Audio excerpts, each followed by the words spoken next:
Oh my god, could it be an old school merchanting video? Yes. Is this a video I had 90% finished in December last year and I just rediscovered? Also yes.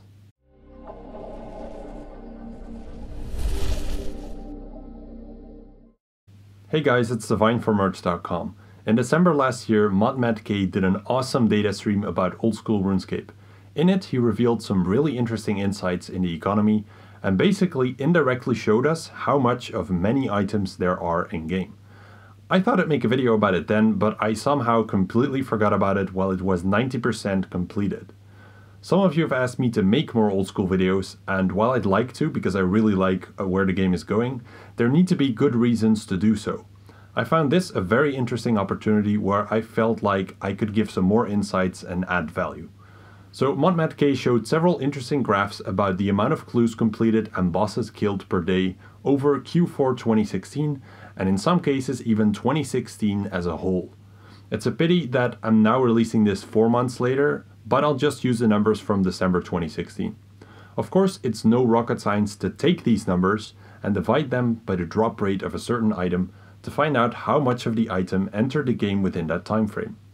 I will still do that in this video, as I'm pretty sure most people never did this before, and give you those insights in case you hadn't thought about it yourself.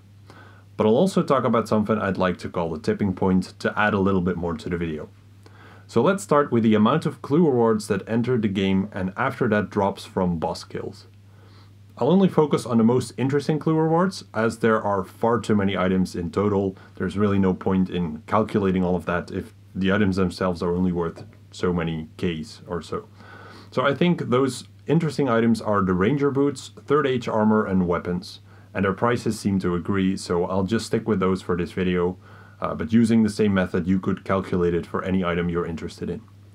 Now basically what you need to do is take the amount of clues completed on a yearly basis and divide it by the drop rate of an item. So in the case of Ranger Boots, we have 7k medium clues done per day in 2016, times 365, divided by the drop rate, which is 1 in 293. This means, if we calculate this, that we have about 8.7k Ranger Boots that entered the game in 2016. Of course, a lot of them were taken out of the game to create Bagation boots. Without that item sync, they would be worth a lot less than they are today. We also have to keep in mind a large part is in the hands of Iron Men, and these don't affect the economy at all. Those 8.7k boots is just 2016, while Old School RuneScape was released 2.5 years earlier. You could further estimate the amount of Ranger Boots in-game through extrapolation. This means that you assume the amount of clues done has been fairly stable throughout time, and you just keep in mind how many players there are around and how many clues those are completing. So you would need to know the ratio of players back then versus now, and once you do, you can multiply that by the rate of Ranger Boots coming into the game today. If that sounds very abstract to you, I'll just get into the numbers here. So if in 2015 there were 30,000 players online on Old School RuneScape on average, and at the end of 2016 that was 35k, then the ratio we need to apply for 2015 is 30 divided by 35, which is 0.857. If we then multiply 8.7k Ranger Boots from 2016 by 0.857, we get about 7.5k Ranger Boots that enter the game in 2015. If we apply the same method for 2014, there would be 3.7k boots from about 15,000 players, and for 2013 around 4.1k boots at an average of 20k players. As the game didn't start until about March, so we have to subtract a little bit there. Now that would mean that there would be a total of around 24k Ranger Boots in-game by the end of 2016. It could vary by a few thousand quite easily, and again, a lot of those are now Bagation boots. Now this extrapolation method is not super accurate, as you can imagine, but it can get you somewhat close to the real number if you're interested. For everyday merchanting, trade volumes matter a lot more, but it's once you want to start hoarding an item in-game that it helps to reconsider how much there is truly out there. For 3rd Age, hoarding is interesting as that's mostly what it is used for. If we look at those numbers, we know that the drop rate is 1 in 42,120 for hard clues, and 1 in 52,800 for elite clues. We don't know the drop rate from master clues, and since those were only out for about 6 months at the time of the data stream, we'll just have to consider the total amount negligible. With 13k hard clues done per day, that is 4.745 million hard clues per year. Crazy amount. And 1.3k elite clues per day is 474.5k elite clues per year. Also a crazy amount. Now, if we take the third age blade body as our example, that means about 112 third age blade bodies entered the game from hard clues, and about 9 came from elite clues in 2016.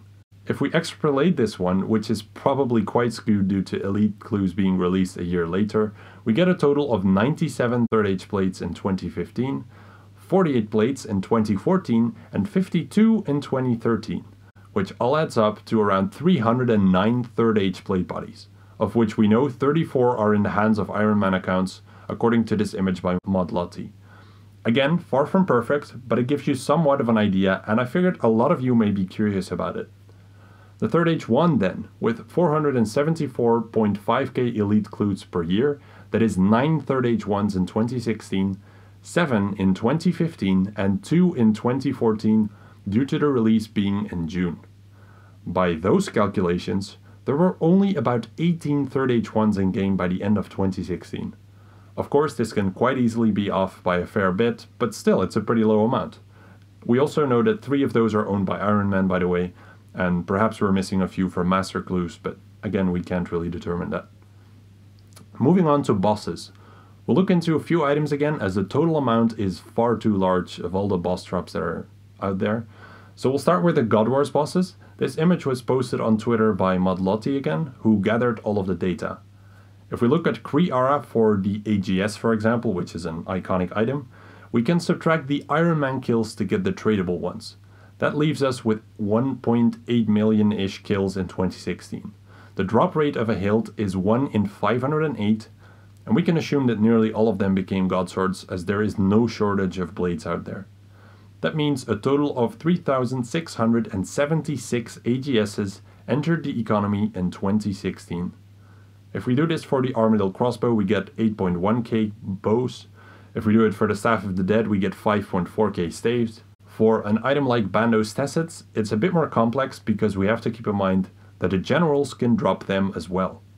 From the boss, we'd get 21.4k Tessets, and from the generals, assuming that all 3 were killed once per boss kill, it would be another 4.5 to 4.6k.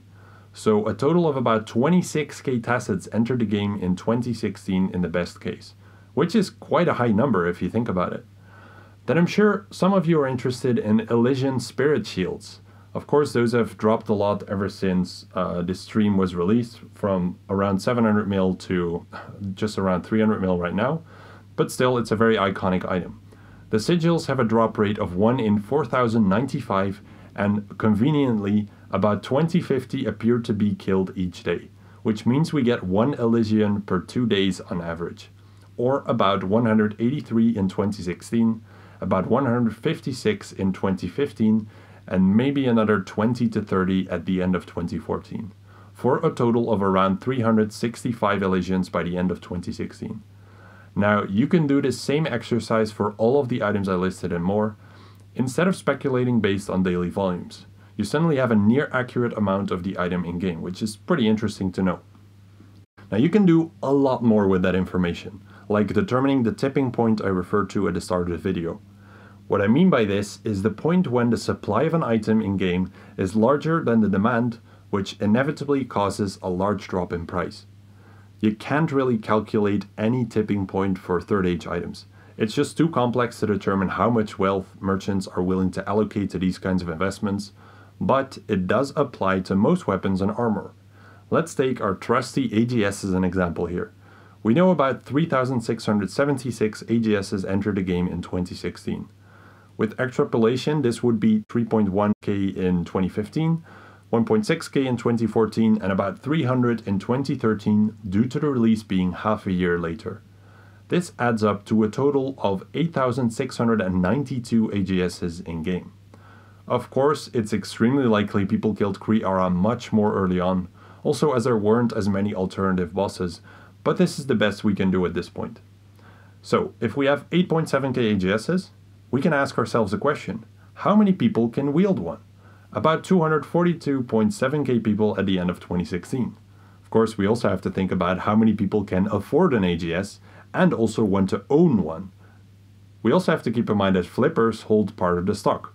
If that amount is over 7.8k plus the 10 AGSs that enter the game on average each day, then the price should rise. Of course, you can imagine with a lot of moving parts, it's a bit of a complicated calculation. At the same time, that means that each month the price of a non-consumable item remains stable. You can actually assume that there is an increased adoption of the item, since enough new players can afford the item to offset a drop in price. A lot of people don't realize this and associate an item being stable with nothing happening to it, but what it actually means is there is more adoption. Now the next question is, how many new people can afford an AGS each month, and also how likely is it that more money will flow from other items towards AGSs than in the opposite direction? This is where the game updates come in that influence these kind of decisions. We don't know how many people can afford an AGS. Sadly, those would be pretty interesting numbers. So our only alternative is to track how this evolves over time. In September 2016, there were 7.8k AGSs in the game at 36.3 mil each, which was about 283.5 bill worth. The average trade volume was about 1.2k per day. In December 2016, there were 8.7k AGSs in game, which was about 283 bill worth of AGSs at 32.5 mil each, with an average daily trade volume of 1457 per day. So the stock went up by about 10%, the value went down by about 10%, and the trade volume went up by 20%. Now, since the stock rising and the value dropping cancel each other out nicely, this means that the adoption ratio was identical to the past. If you track this stuff over time on graphs or in an Excel file, then you can basically understand adoption rates of items a lot better. Just look at how many new people get 75 attack over time versus how many AGSs are taken off the market, and then you can basically create a ratio and determine how popular certain items are. You could take that, you guessed it, another step further and start pooling items together to see how much money is flowing between certain groups of items or markets. Sadly, we don't have that kind of data available, but it would be really interesting to figure this out. Now, if you're good with data analysis, you can figure out some amazing things with all of this information and create automated investment decisions that will pretty much guarantee you profit in the long term. All of that sounds like something I'd love to do with merch one day. The only problem is that the data isn't available real time, and we have to rely on these yearly data streams that give us the kind of information to make long, rambling videos about. If this is all we get, it sadly isn't reliable enough to keep making the kind of profit that makes up for all the effort that goes into it. Good old gut feeling and dedication to regular flipping and investing will likely get you much further than this. So I'll end the video here. I hope you learned some new stuff. Thanks for watching, and I'll see you all again next week for the BTS Merchanting Review.